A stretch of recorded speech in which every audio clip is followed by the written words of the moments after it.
জাতীয় শিক্ষানীতিকে রাজ্যেও সফলতার সাথে বাস্তবায়নের লক্ষ্যে কাজ করছে রাজ্য সরকার। আজ খোয়াইয়ের নতুন টাউন হলে দশরথ দেব মেমোরিয়াল কলেজের নবীনবরণ অনুষ্ঠানে একথা জানান উচ্চশিক্ষামন্ত্রী কিশোর বর্মন।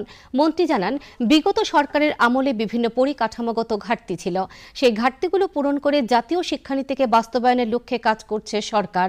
অনুষ্ঠানে উপস্থিত ছিলেন বিধায়ক পিনাকি দাস চৌধুরী, জেলা পরিষদের সভানেত্রী অপর্ণা সিংহ রায় এবং কলেজের অধ্যক্ষ প্রমুখ।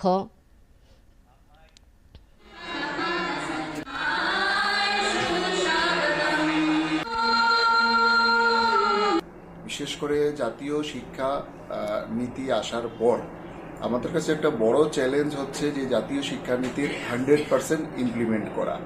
বিগত সরকারের আমলে যে ধরনের পরিকাঠামোগত দিক থেকে যেই ঘাটতি ছিল, সেই ঘাটতি পূরণ করে জাতীয় শিক্ষানীতিকে ছাত্র স্বার্থে ইমপ্লিমেন্ট করা, সেটাই আমাদের কাছে বড় চ্যালেঞ্জ ছিল।